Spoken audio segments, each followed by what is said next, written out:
हरे कृष्णा। आप सभी को आमल की एकादशी व्रत की हार्दिक शुभकामनाएं।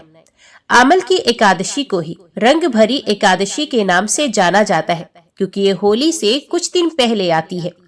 आमल की एकादशी फाल्गुन मास के शुक्ल पक्ष में मनाई जाती है और इसे आंवला एकादशी भी कहा जाता है। ये व्रत भगवान विष्णु को समर्पित होता है और विशेष रूप से आंवले के वृक्ष की पूजा का महत्व रखता है। इस दिन उपवास करने और आंवले के वृक्ष के नीचे कथा एवं पूजन करने से सुख, समृद्धि और मोक्ष की प्राप्ति होती है। ये व्रत सभी पापों का नाश करता है और व्यक्ति को मोक्ष प्रदान करता है। आंवला एकादशी पर आंवले के वृक्ष की पूजा करने से आरोग्य और धन की प्राप्ति होती है। इस दिन व्रत और जागरण करने से भगवान विष्णु का आशीर्वाद प्राप्त होता है। आमल की एकादशी का व्रत करने से परिवार में सुख, समृद्धि, शांति बनी रहती है। मान्यता ये है कि इस एकादशी का व्रत करने से 1000 गोदान के बराबर फल मिलता है। इस व्रत को करने के लिए प्रातः स्नान करके संकल्प ले और व्रत रखें। भगवान विष्णु और माता लक्ष्मी की पूजा करें और आंवले के वृक्ष के नीचे दीप जलाएं। विष्णु सहस्त्रनाम का पाठ करें और एकादशी की कथा सुनें। रात्रि में जागरण करें और अगले दिन द्वादशी पर व्रत का पारण करें। भी सुनिए आमल की एकादशी की पौराणिक व्रत कथा। युधिष्ठिर जी ने भगवान श्री कृष्ण से कहा, हे श्री कृष्ण, मैं अब आपसे फाल्गुन शुक्ल पक्ष की एकादशी का नाम और महात्म्य सुनने की इच्छा रखता हूँ। कृपया बताने की कृपा कीजिए। भगवान श्री कृष्ण बोले, महाभाग धर्म नंदन, सुनो, तुम्हें इस समय वे प्रसंग सुनाता हूँ जिसे राजा मंधाता के पूछने पर महात्मा वशिष्ठ ने कहा था।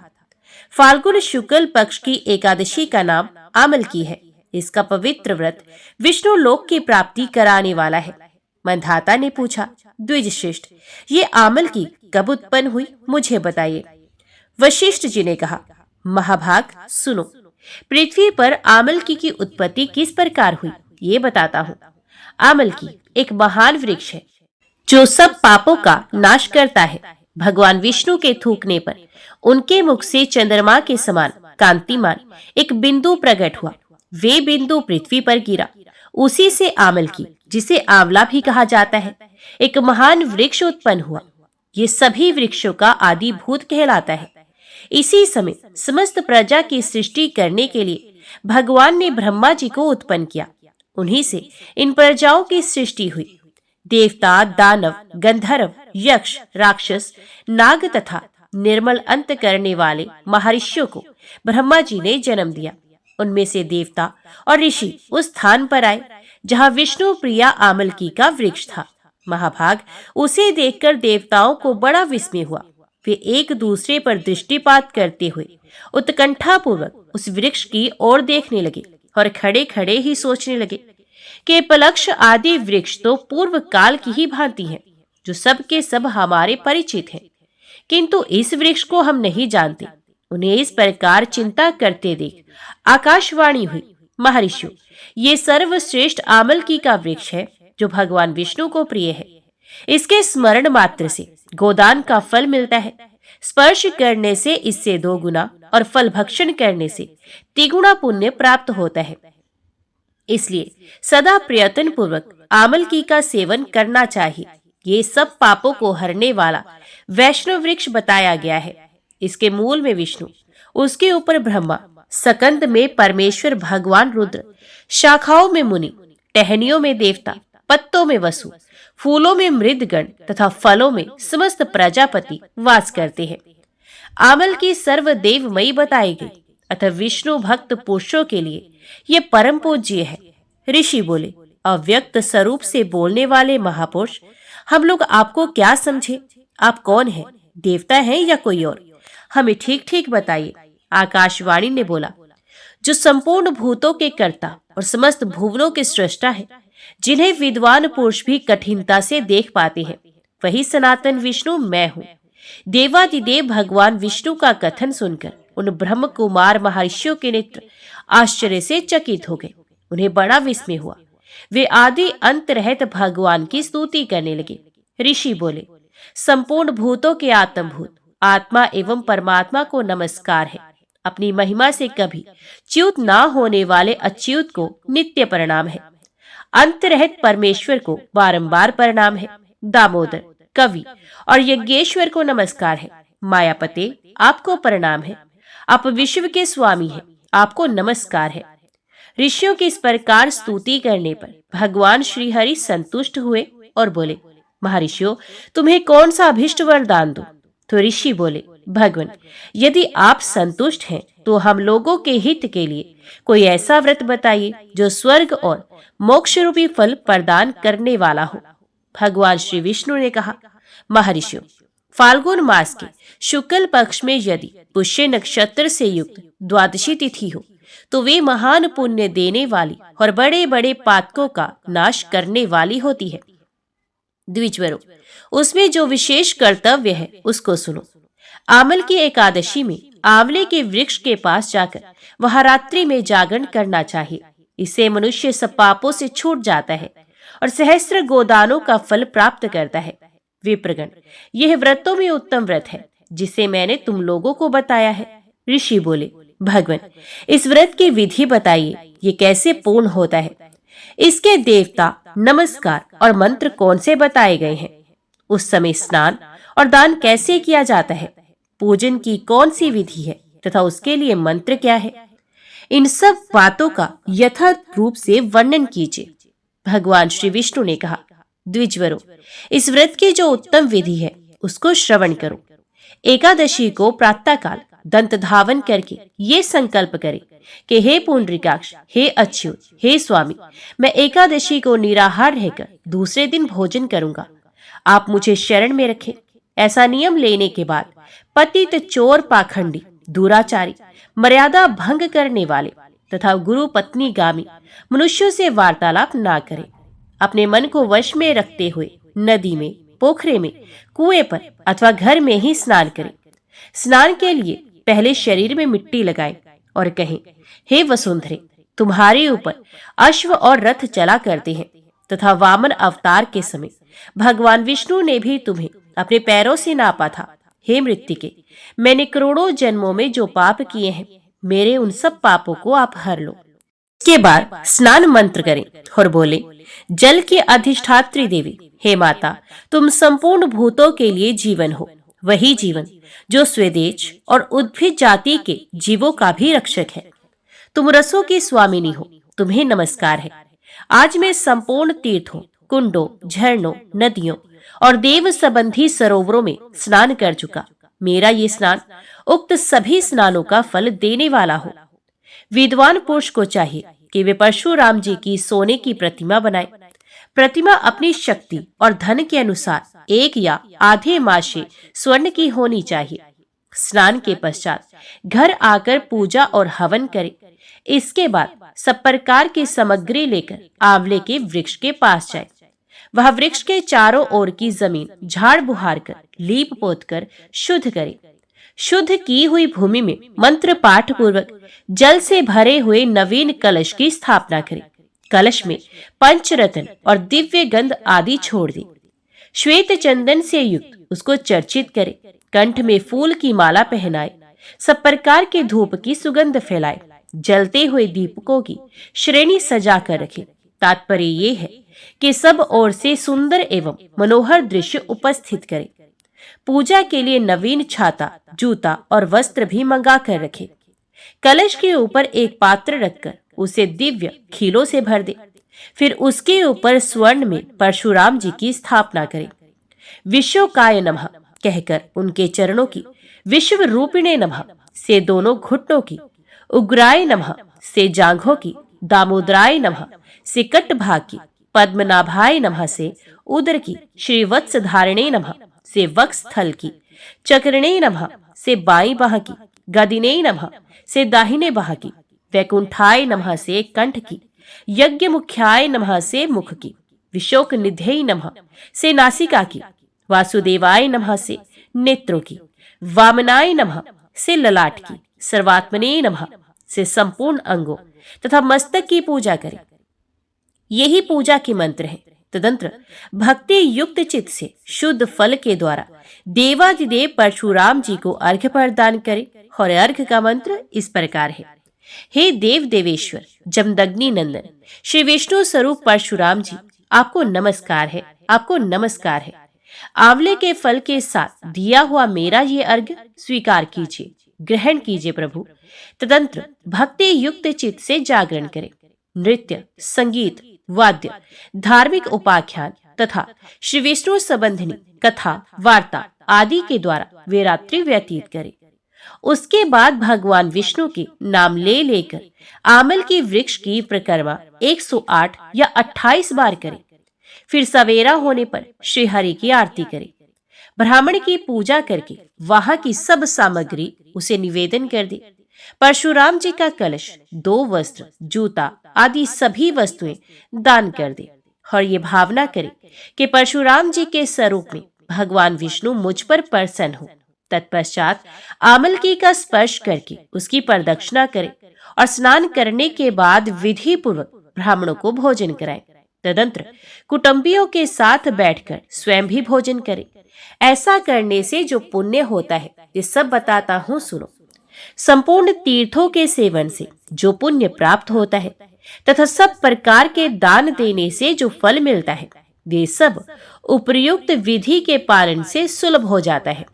समस्त यज्ञों की अपेक्षा भी अधिक फल मिलता है, इसमें तनिक भी संदेह नहीं है।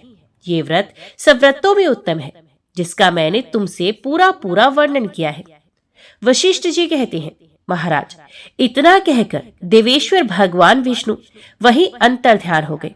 तत्पश्चात उन समस्त महर्षियों ने उक्त व्रत का पूर्ण रूप से पालन किया। राजन, इसी प्रकार तुम्हें भी इस व्रत का अनुष्ठान करना चाहिए। भगवान श्री कृष्ण कहते हैं, हे युधिष्ठिर, ये दुर्धर्ष व्रत मनुष्य को सब पापों से मुक्त करने वाला है। एक बार कार्तिकेय जी ने भगवान श्री शिव से पूछा, हे जगदीश्वर, मैं अन्यान्य फलों की पवित्रता के विषय में भी प्रश्न कर रहा हूँ। सब लोगों के हित के लिए ये बताइए कि कौन कौन से फल उत्तम है। तो भगवान श्री शंभु ने कहा, बेटा, आंवले का फल समस्त लोकों में प्रसिद्ध और परम पवित्र है। उसे लगाने पर स्त्री और पुरुष सभी जन्म मृत्यु के बंधन से मुक्त हो जाते हैं। ये पवित्र फल भगवान श्री विष्णु को प्रसन्न करने वाला एवं शुभ माना गया है। इसके भक्षण मात्र से मनुष्य सब पापों से मुक्त हो जाते हैं। आंवला खाने से आयु बढ़ती है, उसका जल पीने से धर्म संचय होता है और उसके द्वारा स्नान करने से दरिद्रता दूर हो जाती है तथा सब प्रकार के ऐश्वर्य प्राप्त होते हैं। कार्तिकेय, जिस घर में आंवला सदा मौजूद रहता है वहां दैत्य और राक्षस नहीं जाते। एकादशी के दिन यदि एक ही आंवला मिल जाए तो उसके सामने गंगा, गया, काशी और पुष्कर आदि तीर्थ कोई विशेष महत्व नहीं रखते।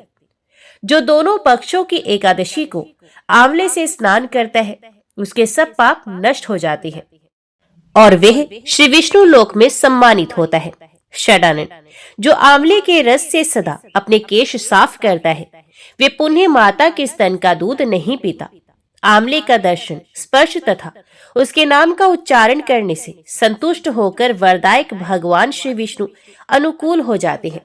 जहाँ आंवले का फल मौजूद होता है वहाँ भगवान श्री विष्णु सदा विराजमान रहते हैं तथा उस घर में ब्रह्मा एवं सुस्थिर लक्ष्मी का भी वास होता है। इसलिए अपने घर में आंवला अवश्य रखना चाहिए। जो आंवले का बना मुरब्बा एवं बहुमूल्य नैवेद्य अर्पण करता है उसके ऊपर भगवान श्री विष्णु बहुत संतुष्ट होते हैं। उतना संतोष उन्हें सैकड़ों यज्ञ करने पर भी नहीं हो सकता। योगी, मुनियों तथा ज्ञानियों को जो गति प्राप्त होती है वही आंवले का सेवन करने वाले मनुष्य को भी मिलती है। तीर्थों में वास एवं तीर्थ यात्रा करने से तथा नाना प्रकार के व्रतों से मनुष्य को जो गति प्राप्त होती है वही आंवले के फल का सेवन करने से भी मिल जाती है। तात प्रत्येक रविवार तथा विशेषत सप्तमी तिथि को आंवले का फल दूर से ही त्याग देना चाहिए। संक्रांति के दिन, शुक्रवार को तथा षष्ठी, प्रतिपदा, नवमी और अमावस्या को आंवले का दूर से ही परित्याग करना उचित है। जिस मृत्यु के मुख नाक, कान अथवा बालों में आंवले का फल हो, वे श्री विष्णु लोक को जाता है। आंवले के संपर्क मात्र से मृत व्यक्ति भगवत धाम को प्राप्त होता है। जो धार्मिक मनुष्य शरीर में आंवले का रस लगाकर स्नान करता है, उसे पद पद पर अश्वमेध यज्ञ का फल प्राप्त होता है। उसके दर्शन मात्र से जितने भी पापी जंतु हैं, वे भाग जाते हैं तथा कठोर एवं दुष्ट ग्रह पलायन कर जाते हैं। हे सकंद, पूर्व काल की बात है। एक चांडाल शिकार खेलने के लिए वन में गया। वह अनेकों मृगों और पक्षियों को मारकर जब वे भूख प्यास से अत्यंत पीड़ित हो गया, तब सामने ही उसे एक आंवले का वृक्ष दिखाई दिया। उसमें खूब मोटे मोटे फल लगे हुए थे। चांडाल सहसा वृक्ष के ऊपर चढ़ गया और उसके उत्तम उत्तम फल खाने लगा। प्रारब्धवश वह वृक्ष के शिखर से पृथ्वी पर गिर पड़ा और वेदना से व्यथित होकर इस लोक से चल बसा। तदंतर संपूर्ण प्रेत, राक्षस, भूतगण तथा यमराज के सेवक बड़ी प्रसन्नता के साथ वहां आए, किंतु उसे ले जा न सके। यद्यपि वे महान बलवान थे, तथापि उस मृतक चांडाल की ओर आंख उठाकर देख भी नहीं सकते थे। जब कोई भी उसे पकड़कर ले जा ना सका, तब वे अपनी असमर्थता देखकर मुनियों के पास जाकर बोले, ज्ञानी महर्षियों, चांडाल तो बड़ा पापी था। फिर क्या कारण है कि हम लोग तथा ये यमराज के सेवक उसकी ओर देख भी नहीं सके? ये मेरा है, ये मेरा है कहते हुए हम लोग झगड़ा कर रहे हैं, किंतु उसे ले जाने की शक्ति नहीं रखते। क्यों और किसके प्रभाव से ये सूर्य की भांति तेजस्वी हो रहा है? उसकी ओर दृष्टिपात करना भी कठिन जान पड़ता है। मुनियों ने कहा, प्रेतगण, इस चांडाल ने आंवले के पके हुए फल खाए थे।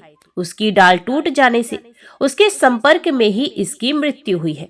मृत्यु काल में भी इसके आसपास बहुत से फल बिखरे पड़े थे। इन्हीं सब कारणों से तुम लोगों का इसकी ओर देखना कठिन हो रहा है। इस पापी का आंवले से संपर्क रविवार या किसी और निश्चित वेला में नहीं हुआ है, इसलिए ये दिव्य लोक को प्राप्त हुआ है।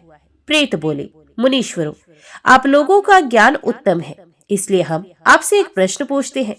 जब तक यहाँ श्री विष्णु लोक से विमान नहीं आता, तब तक आप लोग हमारे प्रश्न का उत्तर दे दें। जहाँ वेदों और नाना प्रकार के मंत्रों का गंभीर घोष होता है, जहाँ पुराणों और स्मृतियों का स्वाध्याय किया जाता है, वहाँ हम एक क्षण के लिए भी नहीं ठहर सकते। यज्ञ, होम, जप तथा देव पूजा आदि शुभ कार्यों के सामने हमारा ठहरना असंभव है। इसलिए हमें ये बताइए कि कौन सा कर्म करके मनुष्य प्रेत योनियों को प्राप्त होते हैं। हमें ये सुनने की भी इच्छा है कि उनका शरीर विकृत क्यों कर दिया जाता है। ब्रह्मऋषियों ने कहा, जो झूठी गवाही देते तथा वध और बंधन से पड़कर मृत्यु को प्राप्त होते हैं, वे नरक में पड़े हुए जीव ही प्रेत होते हैं। जो ब्राह्मणों के दोष ढूंढने में लगे रहते हैं और गुरुजनों के शुभ कर्मों में बाधा पहुंचाते हैं तथा जो श्रेष्ठ ब्राह्मण को दिए जाने वाले दान में रुकावट डाल देते हैं, वे चिरकाल तक प्रेत योनि में पड़कर नरक से कभी उद्धार नहीं पाते। जो मूर्ख अपने और दूसरे के बैलों को कष्ट दे, उनसे बोझ ढोने का काम लेकर उनकी रक्षा नहीं करते, जो अपनी प्रतिज्ञा का त्याग करते, असत्य बोलते और व्रत भंग करते हैं तथा जो कमल के पत्ते पर भोजन करते हैं, वे सब इस पृथ्वी पर कर्म अनुसार प्रेत होते हैं। जो अपने चाचा और मामा आदि की सदाचारिणी कन्या तथा साध्वी स्त्री को बेच देते हैं, वे भूतल पर प्रेत होते हैं। प्रेतों ने पूछा, ब्राह्मणों, किस प्रकार और किस क्रम के आचरण से मनुष्य प्रेत नहीं होते हैं? तो ब्राह्मणों ने कहा, जिस बुद्धिमान पुरुष ने तीर्थों के जल में स्नान तथा शिव को नमस्कार किया है, वे मनुष्य प्रेत नहीं होता। जो एकादशी अथवा द्वादशी को उपवास करके विशेषित भगवान श्री विष्णु का पूजन करते हैं तथा जो वेदों के अक्षर, सूक्त, स्तोत्र और मंत्र आदि के द्वारा देवताओं के पूजन में संलग्न रहते हैं, उन्हें भी प्रेत नहीं होना पड़ता। पुराणों के धर्म युक्त दिव्य वचन सुनने, पढ़ने और पढ़ाने से तथा नाना प्रकार के व्रतों का अनुष्ठान करने और रुद्राक्ष धारण करने से जो पवित्र हो चुके हैं एवं जो रुद्राक्ष की माला पर जप करते हैं, वे प्रेत योनि को प्राप्त नहीं होते हैं। जो आंवले के फल के रस से स्नान करके प्रतिदिन आंवला खाया करते हैं तथा आंवले के द्वारा भगवान श्री विष्णु का पूजन भी करते हैं, वे कभी पिशाच योनि में नहीं जाते। प्रेत बोले, महर्षि, संतों के दर्शन से पुण्य होता है। इस बात को पौराणिक विद्वान जानते हैं। हमें भी आपका दर्शन हुआ, इसलिए आप लोग हमारा कल्याण कीजिए। धीर महात्माओं, जिस उपाय से हम सब लोगों को प्रेत योनि से छुटकारा मिले, उसका उपदेश कीजिए। हम आप लोगों की शरण में आए हैं। ब्राह्मण बोले, हमारे वचन से तुम लोग आंवले का भक्षण कर सकते हो। वे तुम्हारे लिए कल्याणकारक ही होगा। उसके प्रभाव से तुम उत्तम लोक में जाने के योग्य बन जाओगे। महादेव जी कहते हैं, इस प्रकार ऋषियों से सुनकर पिशाच आंवले के वृक्ष पर चढ़ गए और उसका फल ले लेकर उन्होंने बड़ी मौज के साथ खाया। तब देवलोक से तुरंत ही एक पीले रंग का स्वर्ण में विमान उतरा, जो परम शोभायमान था। पिशाचों ने उस पर आरूढ़ होकर स्वर्गलोक की यात्रा की। बेटा, अनेक व्रतों और यज्ञों के अनुष्ठान से भी जो अत्यंत दुर्लभ है, वही लोग उन्हें आंवले का भक्षण करने मात्र से मिल गया।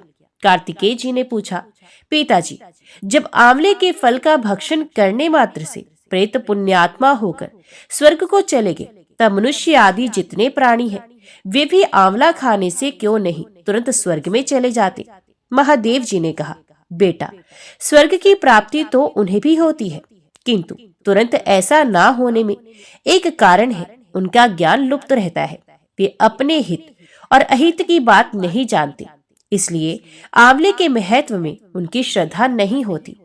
जिस घर की मालकिन सहज ही काबू में ना आने वाली पवित्रता और संयम से रह गुरुजनों द्वारा निकाली हुई तथा दुराचारिणी होती है, वह प्रेत रहा करते हैं। जो कुल और जाति से नीच, बल और उत्साह से रहित, बहरे, दुर्बल और दीन है, वे कर्म जनित पिशाच है। जो माता पिता, गुरु और देवताओं की निंदा करते हैं, पाखंडी और वाम मार्गी है। जो गले में फांसी लगाकर, पानी में डूबकर, तलवार या छुरा भोंकर अथवा जहर खाकर आत्महत्या, आत्मघात कर लेते हैं, वे प्रेत होने के पश्चात इस लोक में चांडाल आदि योनियों के भीतर जन्म ग्रहण करते हैं। जो माता पिता आदि से द्रोह करते, ध्यान और अध्ययन से दूर रहते हैं, व्रत और देव पूजा नहीं करते, मंत्र और स्नान से हीन रहकर गुरु पत्नी गमन में प्रवृत्त होते हैं, तथा जो दुर्गति में पड़ी हुई चांडाल आदि की स्त्रियों से समागम करते हैं, वे भी प्रेत होते हैं। मलेशियों के देशों में जिनकी मृत्यु होती है, जो मलेशियों के समान आचरण करते और स्त्री के धन से जीविका चलाते हैं, जिनके द्वारा स्त्रियों की रक्षा नहीं होती, वे निस्संदेह ही प्रेत होते हैं। जो क्षुधा से पीड़ित, थके मांदे, गुणवान और पुण्य आत्मा अतिथि के रूप में घर पर आए हुए ब्राह्मण को लौटा देते हैं, उसका यथावत सत्कार नहीं करते। जो गोभक्षी मलेशियों के हाथ गोएं बेच देते हैं। जो जीवन भर स्नान, संध्या, वेद पाठ, यज्ञ अनुष्ठान और अक्षर ज्ञान से दूर रहते हैं। जो लोग झूठे, शकोरे आदि शरीर के मलमूत्र तीर्थ भूमि में गिराते हैं, वे निस्संदेह प्रेत होते हैं। जो स्त्रियां पति का त्याग करके दूसरे लोगों के साथ रहती हैं, वे चिरकाल तक प्रेत लोक में निवास करने के पश्चात चांडाल योनि में जन्म लेती हैं। जो विषय और इंद्रियों से मोहित होकर पति को धोखा देकर स्वयं मिठाइयां उड़ाती हैं, वे पापचारिणी स्त्रियां चिरकाल तक इस पृथ्वी पर प्रेत होती हैं। जो मनुष्य बलपूर्वक दूसरे की वस्तुएं लेकर उन्हें अपने अधिकार में कर लेते हैं और अतिथियों का अनादर करते हैं, वे प्रेत होकर नरक में पड़े रहते हैं। इसलिए जो आंवला खाकर उसके रस से स्नान करते हैं, वे सब पापों से मुक्त होकर विष्णु लोक में प्रतिष्ठित होते हैं। अतः सब प्रकार से प्रयत्न करके तुम आंवले के कल्याण में फल का सेवन करो। जिस पवित्र और मंगलमय उपाख्यान का प्रतिदिन श्रवण करता है, वे संपूर्ण पापों से शुद्ध होकर भगवान श्री विष्णु के लोक में सम्मानित होता है। जो सदा ही लोगों में, विशेषतः वैष्णवों में, आंवले के महात्म्य का श्रवण कराता है, ये भगवान श्री विष्णु के सायुज्य को प्राप्त होता है, ऐसा पौराणिकों का कथन है। ओम नमो भगवते वासुदेवाय नमः।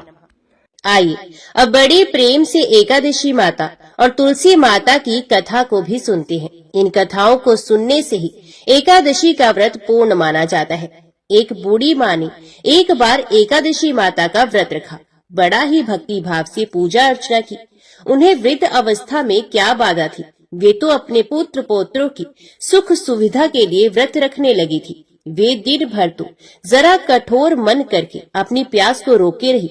दिन में पूजा पाठ किया, कथा सुनी और पंडित जी को मिट्टी के पात्र में भरकर पानी और ऋतु फल दान में दिए। दोना भर के बूरा शक्कर वितरण किया। उन्हें गर्मी के कारण बहुत बेचैनी हो रही थी। इस कारण से बड़ी देर तक पानी में पड़ी रही और पानी के कुल्ला करती रही, अपना मुंह धोती रही। तब कहीं थोड़ा बहुत धैर्य बंध पाया। धूप तो बहुत तेज पड़ रही थी, इस कारण बार बार उनका मुंह सूख रहा था। बूढ़ी माँ बहुत बेचैन हो रही थी। एक तरफ बुढ़ापा और दूसरा ये भयंकर गर्मी। वृद्ध अवस्था की स्थिति तो कुछ दूसरी ही प्रकार की होती है। तैसे तैसे रो धो के दिन कट गया। अब पहाड़ सी रात सामने थी। उसका कटना बड़ा ही कठिन दिखाई दे रहा था। खटिया पर पड़े शांति नहीं मिल रही थी।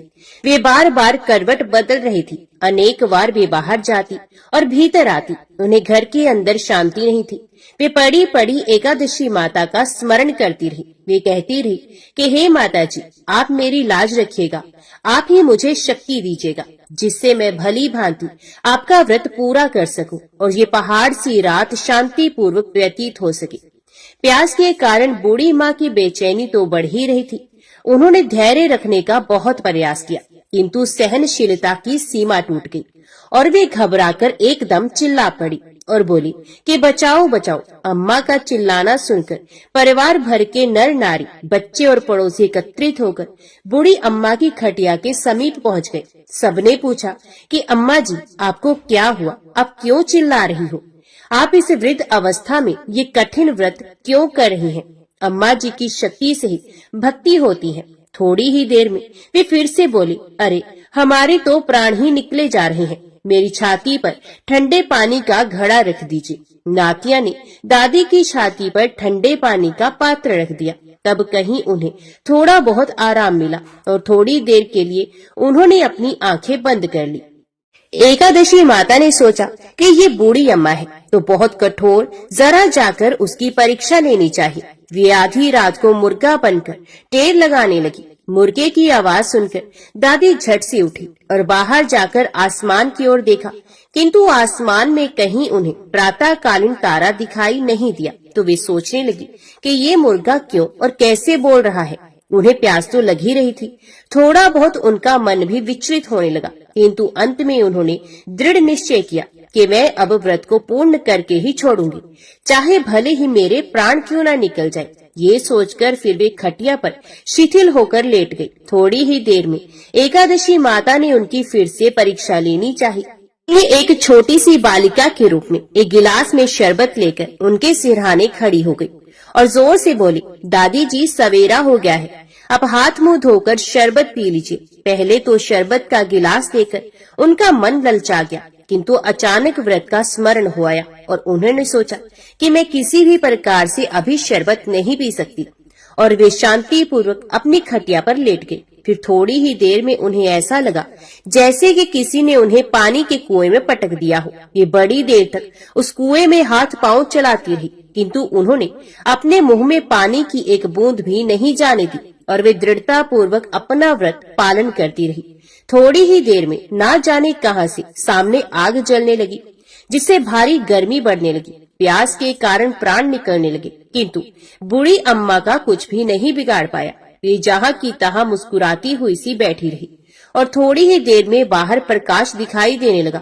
ऐसा लगा कि जैसे सवेरा हो गया हो। बूढ़ी अम्मा ने जब बाहर निकल कर देखा तो वे समझ गई कि अभी सवेरा होने में 3-4 घंटे की देरी है। ये जानकर वे शांति पूर्वक इधर उधर घूमने फिरने लगी। एकादशी माता ये बात अच्छी तरह से समझ गई कि ये बूढ़ी अम्मा किसी भी प्रकार से अपने व्रत से नहीं टल सकती। ये उनके सत्य व्रत को अच्छी तरह से समझ गई। सवेरा होते ही बूढ़ी माता ने स्नान किया, भगवान का पूजा पाठ किया, एकादशी माता की कथा सुनी, ब्राह्मणों को दक्षिणा देकर भोजन कराया। तब कहीं उन्होंने जल ग्रहण किया। कन्याओं को भोजन कराने के बाद अम्मा ने स्वयं भोजन किया। उस श्रेष्ठ व्रत के प्रताप से बूढ़ी अम्मा की आयु में वृद्धि हो गई। उनका घर परिवार हरा भरा हो गया।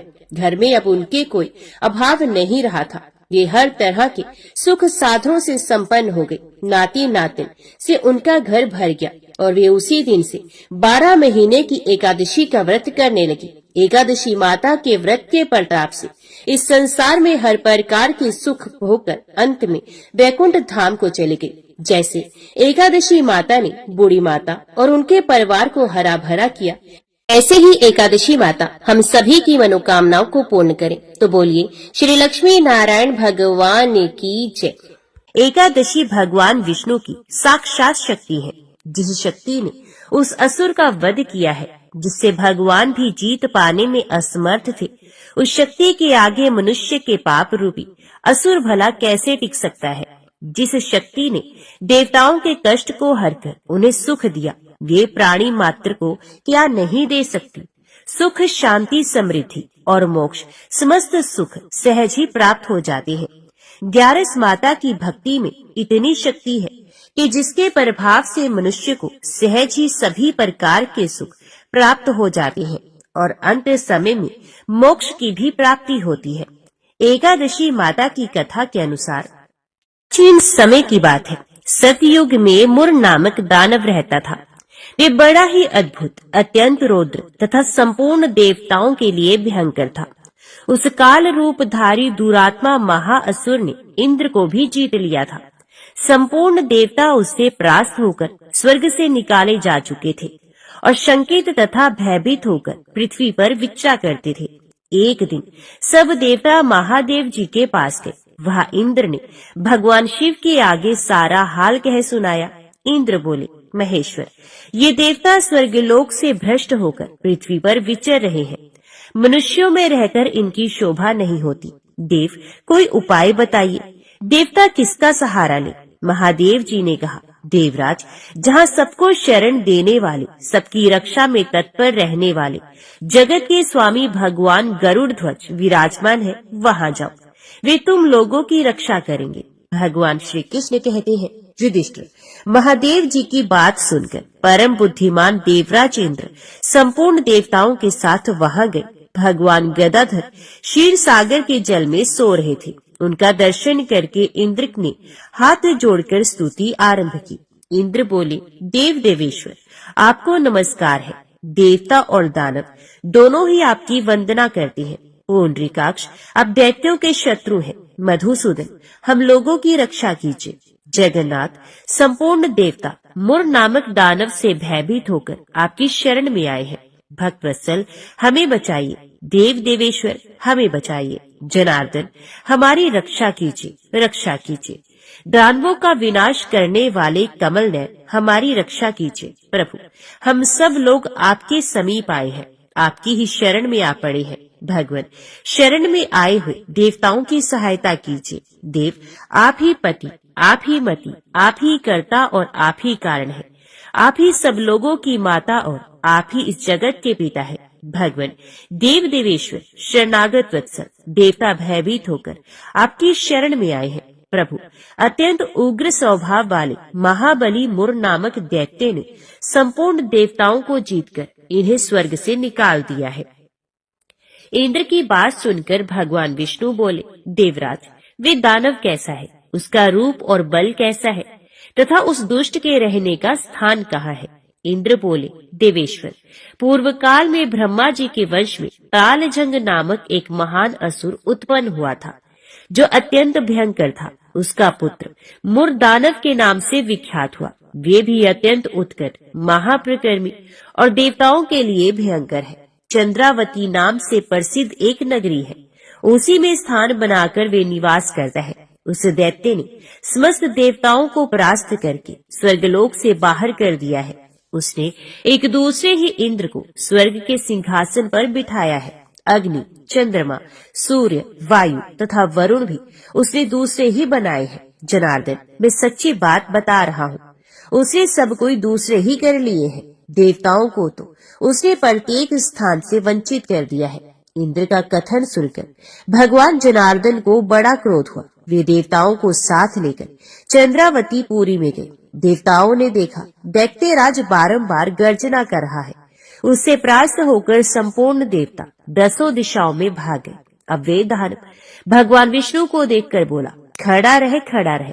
उसकी ललकार सुनकर भगवान के नेत्र क्रोध से लाल हो गए और वे बोले, अरे दुराचारी दानव, मेरी इन भुजाओं को देख। ये कहकर भगवान विष्णु ने अपने दिव्य बाणों से सामने आए हुए दुष्ट दानवों को मारना आरंभ कर दिया। दानव भय से विवल हो उठे। पांडुनंदन, तत्पश्चात श्री विष्णु ने दैत्य सेना पर चक्र का प्रहार किया। उसे छिन्न भिन्न होकर सैकड़ों योद्धा मौत के मुख में चले गए। इसके बाद भगवान मधुसूदन बद्रिकाश्रम को चले गए। वहां सिंहावती नाम की गुफा थी जो 12 योजन लंबी थी। उस गुफा में एक ही दरवाजा था। भगवान विष्णु उसी में सो रहे थे। दानव मोर भगवान को मार डालने के उद्योग में लगा था। ये उनके पीछे लगा रहा। वहां पहुंचकर उसने भी उसी गुफा में प्रवेश किया। वहां भगवान को सोते देख उसे बड़ा हर्ष हुआ। उसने सोचा, ये दानवों को भय देने वाला देवता है, अतः निस्संदेह इसे मार ही डालूंगा। दानव के इस प्रकार विचार करते ही भगवान विष्णु के शरीर से एक कन्या प्रकट हुई जो बड़ी ही रूपवती, सौभाग्यशालिनी तथा दिव्य अस्त्र शस्त्रों से युक्त थी। ये भगवान के तेज के अंश से उत्पन्न हुई थी। उसका बल और पराक्रम महान था। दानवराज मुर ने उस कन्या को देखा। कन्या ने युद्ध का विचार करके दानव के साथ युद्ध के लिए याचना की। युद्ध छिड़ गया। कन्या सब प्रकार के युद्ध कला में निपुण थी। वेमुर नामक महान असुर उसके हुंकार मात्र से राख का ढेर हो गया। दानव के मारे जाने पर भगवान जाग उठे। उन्होंने दानव को धरती पर पड़ा देखकर पूछा, मेरा ये शत्रु अत्यंत उग्र और भयंकर था, किसने इसका वध किया है? कन्या बोली, स्वामी, आपके ही प्रसाद से मैंने इस महादैत्य का वध कर दिया है। श्री भगवान ने कहा, कल्याणी, तुम्हारे इस कर्म से तीनों लोगों के मुनि और देवता आनंदित हुए हैं। अतः तुम्हारे मन में जैसी रुचि हो उसके अनुसार मुझसे कोई वर मांगो। देव दुर्लभ होने पर भी वे वर मैं तुम्हें दूंगा, इसमें तनिक भी संदेह नहीं। वे कन्या साक्षात एकादशी ही थी। उसने कहा, प्रभु, यदि आप प्रसन्न हैं तो मैं आपकी कृपा से सब तीर्थों में प्रधान, समस्त विघ्नों का नाश करने वाली तथा सब प्रकार की सिद्धि देने वाली देवी हूँ। जनार्दन, जो लोग आप में भक्ति रखते हुए मेरे दिन को उपवास करेंगे उन्हें सब प्रकार की सिद्धि प्राप्त हो। माधव, जो लोग उपवास नक्त अथवा एक भुक्त करके मेरे व्रत का पालन करें उन्हें आप धन, धर्म और मोक्ष प्रदान कीजिए। श्री भगवान विष्णु बोले, कल्याणी, तुम जो कुछ कहती हो वे सब पूर्ण होगा। भगवान श्री कृष्ण कहते हैं, युधिष्ठिर, ऐसा वर पाकर महाव्रता एकादशी बहुत प्रसन्न हुई।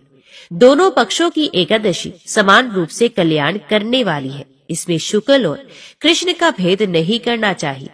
यदि उदय काल में थोड़ी सी एकादशी, मध्य में पूरी द्वादशी और अंत में किंचित त्रयोदशी हो तो वे त्रिस्पर्शा एकादशी कहलाती है। वे भगवान को बहुत ही प्रिय है। यदि एक त्रिस्पर्शा एकादशी को उपवास कर लिया जाए तो 1,000 एकादशी व्रतों का फल प्राप्त होता है तथा इसी प्रकार द्वादशी में पारण करने पर 1,000 गुना फल माना गया है। अष्टमी, एकादशी, षष्ठी, तृतीया और चतुर्दशी ये यदि पूर्व तिथि से विद हो तो उनमें व्रत नहीं करना चाहिए। परवर्तनी तिथि से युक्त होने पर ही इनमें उपवास का विधान है। पहले दिन में और रात में भी एकादशी हो तथा दूसरे दिन केवल प्रातःकाल एक दंड एकादशी रहे तो पहली तिथि का परित्याग करके दूसरे दिन की द्वादशी युक्त एकादशी को ही उपवास करना चाहिए। ये विधि मैंने दोनों पक्षों की एकादशी के लिए ही बताई है। जो मनुष्य एकादशी को उपवास करता है वे वैकुंठ धाम में, जहाँ साक्षात भगवान गरुड़ ध्वज विराजमान है, वहाँ जाता है। जो मानव हर समय एकादशी के महात्म्य का पाठ करता है उसे 1,000 गोदानों के पुण्य का फल प्राप्त होता है। जो दिन या रात में भक्ति पूर्वक इस महात्म्य का श्रवण करते हैं वे निस्संदेह ब्रह्म हत्या आदि पापों से मुक्त हो जाते हैं। एकादशी के समान पापनाश व्रत दूसरा कोई नहीं है। सब प्रेम से बोलो, लक्ष्मी नारायण भगवान की जय, राधा कृष्ण भगवान की जय, एकादशी माता की जय। अभी श्रवण कीजिए तुलसी महात्म्य की कथा। कार्तिकेय जी ने महादेव जी से कहा, हे भगवान, मैं ये सुनना चाहता हूँ कि कौन सा ऐसा वृक्ष है जिसका पत्ता और फूल भी मोक्ष प्रदान करने वाला है। महादेव जी बोले, बेटा, सब प्रकार के पत्तों और पुष्पों की अपेक्षा तुलसी ही श्रेष्ठ मानी गई है। वे परम मंगलमयी, समस्त कामनाओं को पूर्ण करने वाली, शुद्ध, श्री विष्णु को अत्यंत प्रिय तथा वैष्णवी नाम धारण करने वाली है। वे संपूर्ण लोक में श्रेष्ठ, शुभ तथा भोग और मोक्ष प्रदान करने वाली है। भगवान श्री विष्णु ने पूर्व काल में संपूर्ण लोकों का हित करने के लिए तुलसी का वृक्ष रोपा था। तुलसी के पत्ते और पुष्प सब धर्मों में प्रतिष्ठित हैं। जैसे भगवान श्री विष्णु को लक्ष्मी और मैं दोनों प्रिय हैं, उसी प्रकार ये तुलसी देवी भी परम प्रिय है। हम तीन के सिवा कोई चौथा ऐसा नहीं जान पड़ता जो भगवान को इतना प्रिय हो। तुलसी दल के बिना दूसरे फूलों, पत्तों तथा चंदन आदि के लेपों से भगवान श्री विष्णु को उतना संतोष नहीं होता। जिसने तुलसी दल के द्वारा पूर्ण श्रद्धा के साथ प्रतिदिन भगवान श्री विष्णु का पूजन किया है, उसने दान, होम, यज्ञ और व्रत आदि सब पूर्ण कर लिए। तुलसी दल से भगवान की पूजा कर लेने पर कांति, सुख, भोग सामग्री, यश, लक्ष्मी, श्रेष्ठ कुल, शील, पत्नी, पुत्र, कन्या, धन, राज्य, आरोग्य, ज्ञान, विज्ञान, वेद, वेदांग, शास्त्र, पुराण, तंत्र और संहिता सब कुछ मैं कर्त लगत समझता हूँ। जैसे पुण्य सलिला गंगा मुक्ति प्रदान करने वाली है, उसी प्रकार ये तुलसी भी कल्याण करने वाली है। सकल यदि मंजरी युक्त तुलसी पत्रों के द्वारा भगवान श्री विष्णु की पूजा की जाए तो उसके पुण्य फल का वर्णन करना असंभव है। जहाँ तुलसी का वन है वहीं भगवान श्री कृष्ण की समीपता है तथा वहीं ब्रह्मा और लक्ष्मी जी भी संपूर्ण देवताओं के साथ विराजमान है। इसलिए अपने निकटवर्ती स्थान में तुलसी देवी को रोपकर उनकी पूजा करनी चाहिए। तुलसी के निकट जो स्तोत्र मंत्र आदि का जप किया जाता है वे सब अनंत गुना फल देने वाला होता है। प्रेत, पिशाच, कुष्मांड, ब्रह्म राक्षस, भूत और दैत्य आदि सब तुलसी के वृक्ष से दूर भागते हैं। ब्रह्म हत्या आदि पाप तथा पाप और खोटे विचार से उत्पन्न होने वाले रोग ये सब तुलसी वृक्ष के समीप नष्ट हो जाते हैं। जिसने श्री भगवान की पूजा के लिए पृथ्वी पर तुलसी का बगीचा लगा रखा है, उसने उत्तम दक्षिणाओं से युक्त 100 यज्ञों का विधिवत अनुष्ठान पूर्ण कर लिया है। जो श्री भगवान की प्रतिमाओं तथा शालिग्राम शिलाओं पर चढ़े हुए तुलसी दल को प्रसाद के रूप में ग्रहण करता है, वे श्री विष्णु के सायुज्य को प्राप्त होता है। जो श्रीहरि की पूजा करके उन्हें निवेदन किए हुए तुलसी दल को अपने मस्तक पर धारण करता है, वे पाप से शुद्ध होकर स्वर्गलोक को प्राप्त होता है। कलयुग में तुलसी का पूजन, कीर्तन, ध्यान, रोपण और धारण करने से वे पाप को जलाती और स्वर्ग एवं मोक्ष प्रदान करती है। जो तुलसी के पूजन आदि का दूसरों को उपदेश देता और स्वयं भी आचरण करता है, वे भगवान श्री लक्ष्मीपति के परम धाम को प्राप्त होता है। जो वस्तु भगवान श्री विष्णु को प्रिय जान पड़ती है वे मुझे भी अत्यंत प्रिय है। श्राद्ध और यज्ञ आदि कार्यों में तुलसी का एक पत्ता भी महान पुण्य प्रदान करने वाला है। जिसने तुलसी की सेवा की है उसने गुरु, ब्राह्मण, देवता और तीर्थ सबका भली भांति सेवन कर लिया। इसलिए षडानन, तुम तुलसी का सेवन करो। जो शिखा में तुलसी स्थापित करके प्राणों का परित्याग करता है वे पाप राशि से मुक्त हो जाता है। राजसूय आदि यज्ञ, भांति भांति के व्रत तथा संयम के द्वारा धीर पुरुष जिस गति को प्राप्त करता है वही उसे तुलसी की सेवा से मिल जाती है। तुलसी के एक पत्र से श्रीहरि की पूजा करके मनुष्य वैष्णव तप को प्राप्त होता है। उसके लिए अन्यान्य शास्त्रों के विस्तार की क्या आवश्यकता है। जिसने तुलसी की शाखा तथा कोमल पत्तियों से भगवान श्री विष्णु की पूजा की है वे कभी माता का दूध नहीं पीता, उसका पुनर्जन्म नहीं होता। कोमल तुलसी दलों के द्वारा प्रतिदिन श्रीहरि की पूजा करके मनुष्य अपनी सैकड़ों और हजारों पीढ़ियों को पवित्र कर सकता है। ये मैंने तुमसे तुलसी के प्रधान गुण बताए हैं। संपूर्ण गुणों का वर्णन तो बहुत अधिक समय लगने पर भी नहीं हो सकता। ये उपाख्यान पुण्य राशि का संचय करने वाला है। जो प्रतिदिन इसका श्रवण करता है वे पूर्व जन्म के किए हुए पाप तथा जन्म मृत्यु के बंधन से मुक्त हो जाता है। बेटा, इस अध्याय के पाठ करने वाले पुरुष को कभी रोग नहीं सताते, अज्ञान उसके निकट नहीं आता, उसकी सदा विजयी होती है। शिष्यों ने कहा, नाथ ब्रह्मवेताओं में श्रेष्ठ, आपने पूर्व काल में ब्रह्मा जी के मुख से तुलसी जी के जिस स्तोत्र का श्रवण किया था उसको हम आपसे सुनना चाहते हैं। तो शतानंद जी बोले, शिष्यगण, तुलसी का नाम उच्चारण करने पर असुरों का दर्प दलन करने वाले भगवान श्री विष्णु प्रसन्न होते हैं। मनुष्य के पाप नष्ट हो जाते हैं तथा उससे अक्षय पुण्य की प्राप्ति होती है, जिसके दर्शन मात्र से करोड़ों गोदान का फल होता है। उस तुलसी का पूजन और वंदन लोग क्यों न करें। कलयुग के संसार में वे मनुष्य धन्य हैं जिनके घर में शालिग्राम शिला का पूजन संपन्न करने के लिए प्रतिदिन तुलसी का वृक्ष भूतर पर लहलहाता रहता है। जो कलयुग में भगवान श्री केशव की पूजा के लिए पृथ्वी पर तुलसी का वृक्ष लगाते हैं, उन पर यदि यमराज अपने किंकरों सहित रुष्ट हो जाए तो भी वे उनका क्या कर सकते हैं।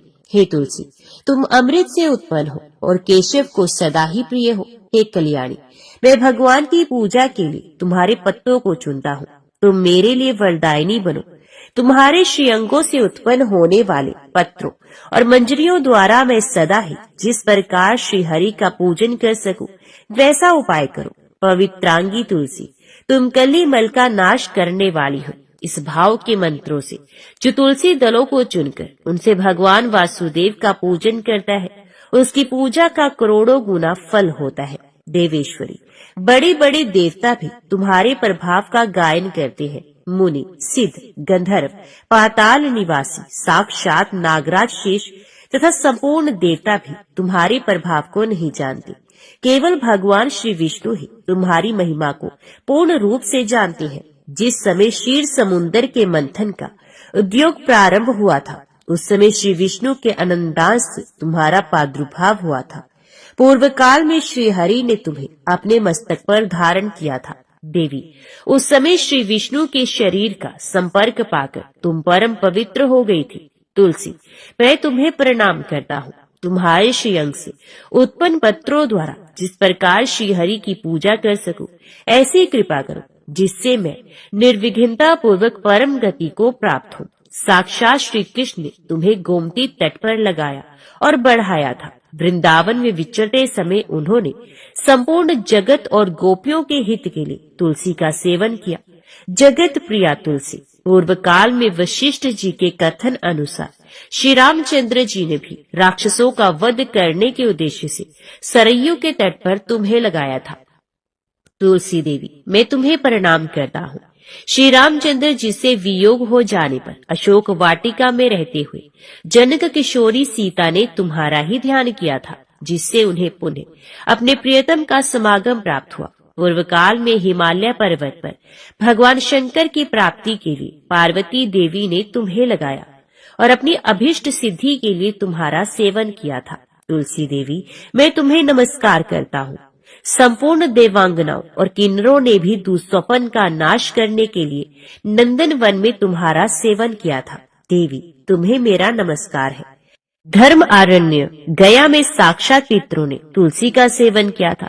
दंडकारण्य में भगवान श्री रामचंद्र जी ने अपने हित साधन की इच्छा से परम पवित्र तुलसी का वृक्ष लगाया तथा लक्ष्मण और सीता ने भी बड़ी भक्ति के साथ उसे पोसा था। जिस प्रकार शास्त्रों में गंगा जी को त्रिभुवन व्यापिनी कहा गया है, उसी प्रकार तुलसी देवी भी संपूर्ण चराचर जगत में दृष्टि गोचर होती है। तुलसी का ग्रहण करके मनुष्य पातकों से मुक्त हो जाता है और तो और मुनीश्वरों, तुलसी के सेवन से ब्रह्म हत्या भी दूर हो जाती है। तुलसी के पत्ते से टपकता हुआ जल जो अपने सर पर धारण करता है, उसे गंगा स्नान और 10 गोदान का फल प्राप्त हो जाता है। देवी, मुझ पर प्रसन्न हो जाओ। देवेश्वरी, हरि प्रिय, मुझ पर प्रसन्न हो जाओ। क्षीर सागर के मंथन से प्रकट हुई तुलसी देवी, मैं तुम्हें प्रणाम करता हूँ। द्वादशी की रात्रि में जागरण करके जो इस तुलसी स्तोत्र का पाठ करता है, भगवान श्री विष्णु उसके 32 अपराध क्षमा करते हैं। बाल्यावस्था, कुमार अवस्था, जवानी और बुढ़ापे में जितने पाप किए होते हैं, वे सब तुलसी स्तोत्र के पाठ से नष्ट हो जाते हैं। तुलसी के स्तोत्र से संतुष्ट होकर भगवान सुख और अभ्युदय प्रदान करते हैं। जिस घर में तुलसी का स्तोत्र लिखा हुआ विद्यमान रहता है, उसका कभी अशुभ नहीं होता। उसका सब कुछ मंगलमय होता है, किंचित भी अमंगल नहीं होता। उसके लिए सदा सुकाल रहता है। ये घर प्रचुर धन धान्य से भरा रहता है। तुलसी स्तोत्र का पाठ करने वाले मनुष्य के हृदय में भगवान श्री विष्णु के प्रति अविचल भक्ति होती है तथा उसका वैष्णवों से कभी वियोग नहीं होता। इतना ही नहीं, उसकी बुद्धि कभी अधर्म में परिवर्तन नहीं होती। जो द्वादशी की रात्रि में जागरण करके तुलसी स्तोत्र का पाठ करता है, उसे करोड़ों तीर्थों के सेवन का फल प्राप्त होता है।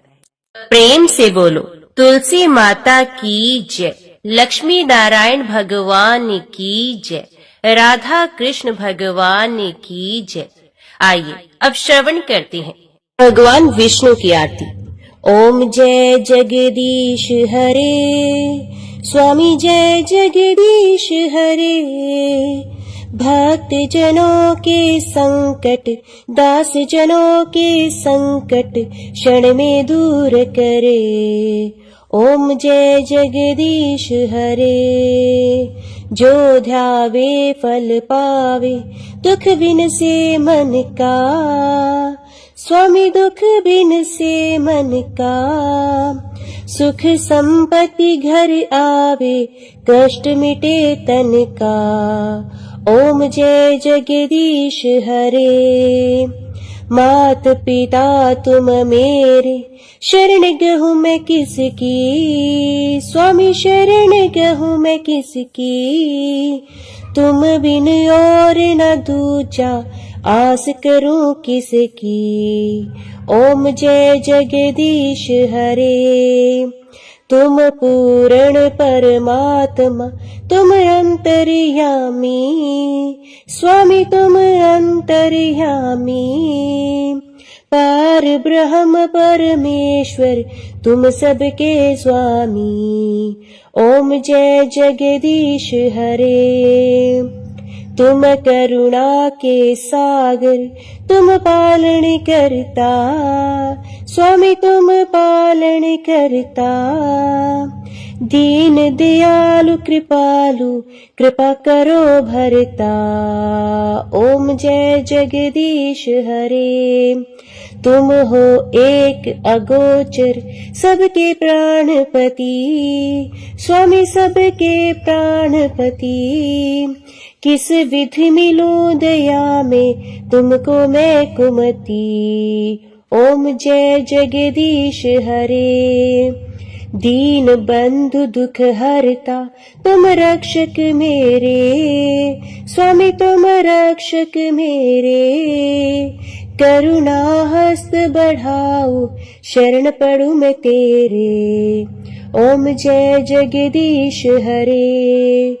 विषय विकार मिटावो, पाप हरो देवा। स्वामी पाप हरो देवा। श्रद्धा भक्ति बढ़ाओ, संतन की सेवा। ओम जय जगदीश हरे। ओम जय जगदीश हरे। स्वामी जय जगदीश हरे। भक्त जनों के संकट, दास जनों के संकट क्षण में दूर करे। ओम जय जगदीश हरे। सब प्रेम से बोलो लक्ष्मी नारायण भगवान की जय, राधा कृष्ण भगवान की जय। आज की वीडियो में इतना ही। उम्मीद करती हूँ वीडियो आपको पसंद आई होगी। वीडियो पसंद आई हो तो वीडियो को लाइक और चैनल को सब्सक्राइब जरूर कीजिएगा। जय श्री हरि लिखकर कमेंट बॉक्स में अपनी हाजिरी और अपने सुझाव देना ना भूलेगा। तो मिलते हैं अगली कथा अगली वीडियो के साथ। तब तक के लिए देखते व सुनते रहिए। जय मां कंजर, जय माता दी।